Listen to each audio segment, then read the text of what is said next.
what's up? Welcome back dito sa ating channel dito sa Bobs TV. Alright, so tayo babalik muli mga kababayan. At ito po, no, ang inyong nakikita ngayon ay walang iba kundi itong si representative ng Cavite na si Kiko Barsaga mga kababayan. Diyos ko po, may ginawa na naman pong hindi maganda, no, dyan po sa Kongreso, no, binastos po na naman ito pong si Congressman na Sandro Marcos. Ewan ko ba, no, bakit kaya trip na trip niya si Sandro mga kababayan? Insecure ba itong tao na to, no? May inggit ba siya sa katawan? O talagang sabi nga ng mga kababayan natin, o talagang may saltik, no, itong kongresista na to? Kasi mga kababayan, hindi na tama, no, yung kanyang mga ikinikilos. No, hindi na maganda yung kanyang mga ginagawa diyan po sa kamera mga kababayan. Kasi nga noong nakaraan, 'di ba? Si Congressman Romualdez, no, yung kanyang tina-target. No, ito naman ngayon, tina-target niya na naman ngayon. No, ito na mga si House Speaker Bogie D, mga kababayan. No? Tapos pati si Sandro Marcos, tina-target niya rin mga kababayan. 'Di ba? Hindi ko malaman dito sa tao na 'to, no, kung ano talaga ang gusto niya mangyari. 'Di ba? Parang ano 'to ano tawag natin dito, nang ti-trigger ba? No, yung parang nangiinis, no, mambubwisit siya, tapos pagka pinatulan siya, meron na siya ngayong dahilan. Actually, yan yung nakikita ko sa kanya at napapansin ko, no, sa kanya mga ginagawa, mga kababayan. Kasi ultimo mga kongresista, no, umamin na pinagbibigyan na lang siya, no, at pinapabayaan lang sa kanya mga ginagawa. Kaya lang minsan, no, pagka sobra na talaga, nakakapikon na, no? At may mga kongresista nga na nagalit na at napikon na dito kay Barsaga, kay Kiko Barsaga, mga kababayan. No? So itong video na to na ipapakita ko sa inyo, dito po nagsimula ang lahat. No, ito pong video na to na kung saan, no, makikita nating nagbibideo. No, ito pong si Barsaga at sabi nga dito sa Abante News, no, binalasubas ni Cavite 4th District Representative Kiko Barsaga si House Deputy Floor Leader Sandro Marcos matapos nitong tanungin kung kumusta ang tiyuhin nitong si dating House Speaker Martin Romualdez. Kaagad naman pumagitna si Representative Janet Garin para awatin si Barsaga. No, siguro inawat na lang din itong si Barsaga dahil baka kung ano magawa o masabi, no, neto nga si Sandro Marcos. Pero buti na lang, mga kababayan, talagang matalino rin, no, at may aral nga ito nga si Sandro Marcos at hindi na lang po siya pinatulan. No, ito po, panoorin natin itong video na to mga kababayan kung paano po niya binastos, no, ito nga si Sandro Marcos. Sabihin niyo mga kababayan, no, i-comment niyo sa ibaba kung ito po ba ay gawain ng isang matinong kongresista. No, marami naman tayong nakita mga batang kongresista ngayon, no, pero hindi ganito yung ganito yung gawain, hindi ganito nga umasta, hindi ganito kumilos, 'di ba? Tapos talagang palain daw siyang meow meow meow meow daw 'di ba? Parang may something talaga, no, itong kongresista na to, no, itong bata na to, no. Siguro nagsisisi na, no, yung mga bumoto sa kanya, mga kababayan. No, kung hindi ba naman may tililing yung mga ganitong klaseng tao, hindi ito gagawin. No, masasabi ko lang kung hindi po may something sa tao na to, no, hindi niya po ito magagawa. Kung ikaw ay nasa matinong pag-iisip, no, hindi mo gagawin ang mga ganitong klaseng bagay. Okay, so ito, panoorin natin tong video na to mga kababayan. Yun, no? Ayan, no? So ngayon makikita nyo po na nagbibideo. Si Kiko po yan mga kababayan. No, siya po yung nagbibideo dyan. Nakatapos lang ng DOJ hearing. Alam mo? Okay, so ito po makikita natin may mga nag-uusap po diyan. No, busy sila, may mga pinag-uusapan sila. Samantalang itong si Barsaga, wala siyang ginawa dito kundi mag-video lang. Sandro Marcos. Sabi natin. Talagang tinarget niya si Sandro dito, mga kababayan eh. Ayan, no? Diba? Kasi nandun lang eh. Tinarget niya talaga si Sandro eh. Diba? Yun, no? Kakatapos lang ng DOJ hearing. Alam mo? Sandro Marcos. Diba? Sabi natin. Good afternoon. Meron pang ano eh. Hehehehe. Diba? Talagang ano, intention niya, mga kababayan. No? Intention niya naman buraot dito. Intention niya naman buisit. Diba? Kasi hindi mo gagawin yan eh. No? Kung ikaw nasa matinong pag-iisip, diba? Tuwan-tuwa pa yung mga DDS niyan. Diba? O, ayan o. Tignan natin ha. Nilapitan niya. Good afternoon. Good afternoon, Kiko. Kumusta na yung Ayan, nakipagkamay pa sa kanya, 'di ba? So ibig sabihin, parang ano eh. Parang oy, ano, kumusta? Okay lang, 'di ba? Ganyan ka professional, no si Sandro Marcos. kasi ni Tito Romualdez mo? Yung ano pala? Oh, 'Di ba? Kumusta yung kaso ni Tito Romualdez mo? Tapos merong hihihihi. Siguro kahit sinong tao baka pag ginanyan ka, baka masapak mo na lang eh, 'di ba? Baka mapikong ka na lang eh. O, tingnan mo ulit mga babayan ha. Mo? Yung ano pala? oh, ayaw sumagot. Ayaw daw sumagot mga babayan. 'Di ba? 'Di ba? O ito si Congressman oh. Ayaw sumagot, natatakot. Huwag ganyan. Natatakot daw mga kababayan. Kaya inano siya ni Janet Garin. O, tingnan natin ha, isa pa. Kasi nakaano daw sa mukha ni Janet eh. Ayaw sumagot, natatakot. Huwag ganyan, boss. Huwag ganyan. Nagalit na si Rep Garin. Yun, no? Diba? Naputol na doon mga kababayan. No, nagalit daw si Representative Garin doon sa kanyang ginagawa. Eh sino ba namang hindi magagalit doon sa ginagawa mo? No? Kinamusta mo yung tao, tapos babastusin mo din. Kahit sino na nasa matinong pag-iisip, ang ganyanin mo, o kung ikaw nasa matinong pag-iisip ka, Barsaga, Congressman Barsaga, kung ikaw nasa matinong pag-iisip, at ikaw ay ganyanin, no, papayag ka ba? Magugustuhan mo ba? Masasagot mo yan na oo ngayon kasi ewan ko lang sabi nga ng mga kababayan natin may saltik pa daw eh. Oh, ayaw sumagot. Ayaw sumagot, natatakot.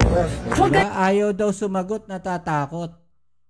No, actually ako para sa akin hindi na lang siya sinagot ni Sandro Marcos kasi no, hindi siya para bumaba sa level. No, netong si Barsaga. Dapat talaga ma-sanction to si Barsaga.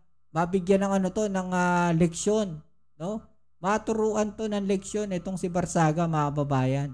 O ito po yung sinasabi ni Congressman Garin. O nagpaliwanag po siya bakit niya kinabig, no, yung pong camera. Yung inyong reaction kasi viral na ngayon yung video ko ni Kong Kiko.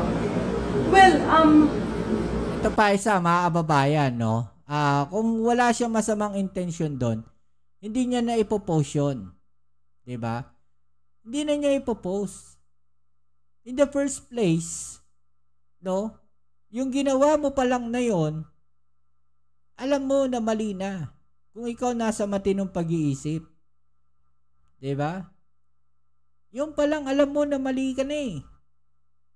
No, ang problema, pinost mo pa. Diba? Alam nyo, ito si Kiko Barsaga, kung hindi nyo papansinin yan, no, baka mabaliw na lang yan talaga. Kakaisip. Yung inyong reaction kasi viral na ngayon yung video ko ni Kong Kiko. well, there are Ito po yung explanation ni speaker ni Congresswoman, no, Janet Garin. Well, there are occasions, mahilig talaga siyang mag-video ng mga kasamahan niya, no? And kanina nga, dyan na naman, nag-iingay siya. We understand if it's related to the budget being discussed or meron siyang advokasya. Kaya nga sabi ko, kung pwede ka namang mag-interpolate, pwede kang sumala sa budget deliberation kasi trabaho naman namin yun. Pinapabayaan na lang namin kung nag-iingay siya or whatever, may mga sinasabi siya, minsan mga foul words, no, sa mga kasamahan. So may mga ano talaga, no? May mga sinasabi siya na hindi maganda, mga kababayan, no? Against doon sa mga kasamahan niya. 'Di ba? Pero kanina kasi seryoso kami, no? Nagmamadali tayo. Alam niyo naman kanina, 3:00 na kami nag-uwian. And ngayon ang dami pang agencies na nakatambay, no? And we wanted the DOJ kasi tapos na yung Commission on Human Rights na. But then he was poking his phone on my face. Sabi ko, huwag kang ganyan. Kasi I don't think it's also nice, like maski sino man, na ipopoke yung telepono sa mukha ko. Kasi nag-uusap kami ng iba o sino pang mga magtatanong, ano yung mga tatanungin questions. Yung iba na hindi makakatanong o pwede ba ito na lang yung magtanong. So yung mga ganong bagay, hindi siya dapat, parang you don't disrupt members of Congress who are working. Diba? Nagtatrabaho nga naman yung Congress tapos maggaganong ka. Diba? Hindi maganda. O, ito pa isang explanation, mga babayan, no. Miyaw siya ng miyaw. O, humingi naman daw ng pasensya si Kiko Barsaga sa inasal nito sa viral video kung saan tila inalas ka nito si Sandro Marcos. No? Miyaw, ayon kay Garin, miyaw ng miyaw si Kiko. Pinagsabihan niya rin daw ito na kapag may ginagawa siya ay ayaw niyang maistorbo. No, ibig sabihin, itong si Congressman Garin siguro, inaabala rin, no, ni Kiko. Nasa matinong pag-iisip pa yan? Ganyang klaseng congressman. No? Miyaw siya ng miyaw, mga kababayan. Diba? Apologize naman siya, na-apologize after. Sabi niya, sige na, sorry na. Tapos, miyaw siya ng miyaw. I told him like, Kiko, parang bata. Okay lang kasi I can tolerate, pero pag nagtatrabaho ako, kulang na rin kasi sa oras. Give me the time and the flexibility to work. Diba? Para siyang bata, mga kababayan. No?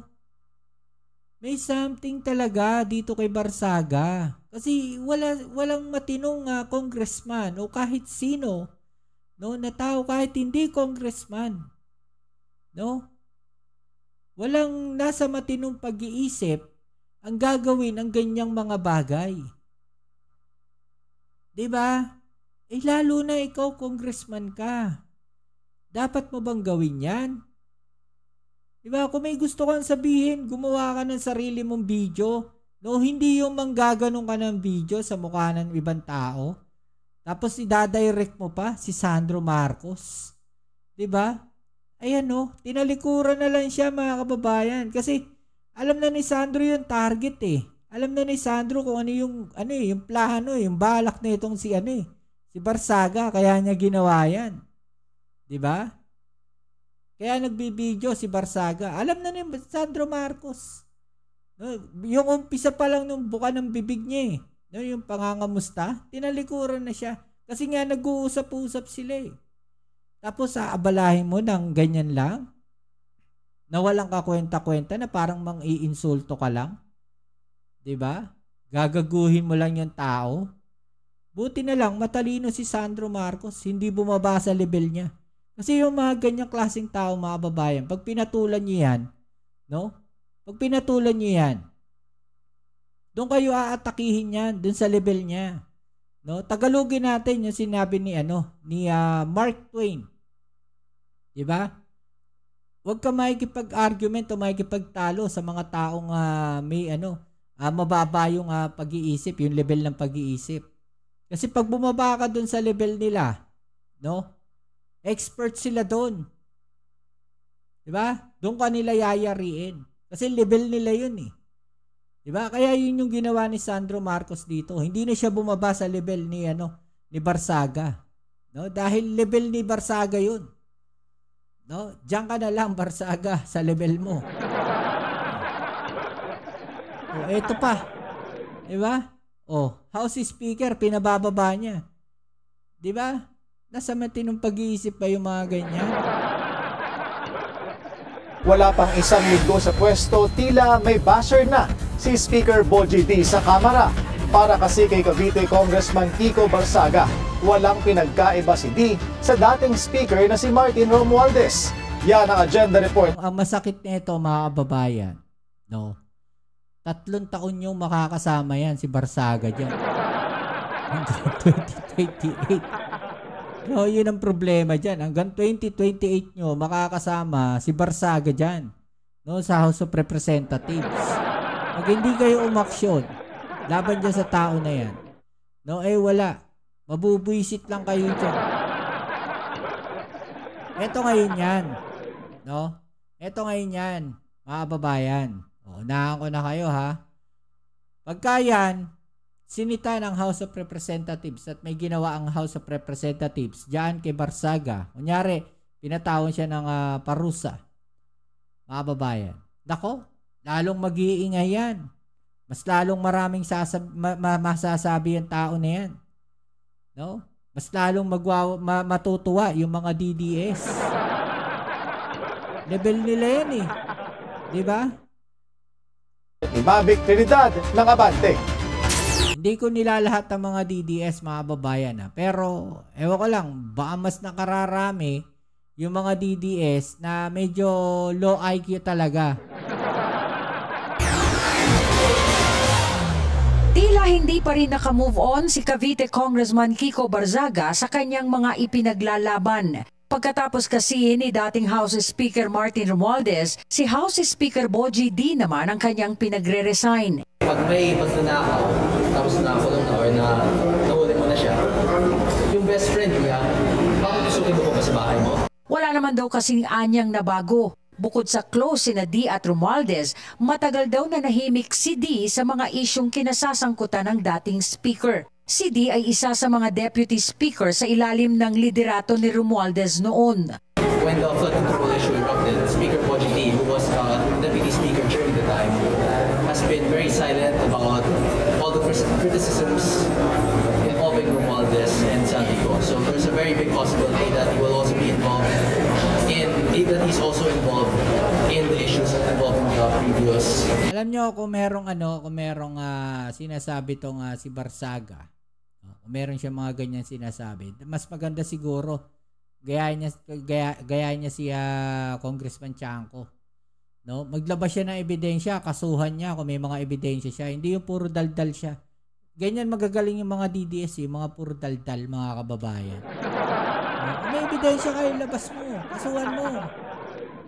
Up in the previous budget, when the issues involving the protection of Santiago funds. Muling itinulak ni Barzaga ang kanyang sarili bilang kapalit ni D sakaling mag-resign ito. Pero bukod sa kanya, pinalutang din ni Barzaga ang kaibigan niyang si Navotas Representative Toby Tiangco na qualified sa pagka-House Speaker. He's been very supportive of me when I went against Romualdez. He's one of the congressmen that stood with me against Romualdez. Nagsampa na ng reklamo sa House Committee on Ethics si Barzaga laban kay Antipolo Representative Ronaldo Ronnie Puno. Ito'y matapos questionin ni Puno ang kanyang mental health. Pero may iba pa raw bala si Barzaga.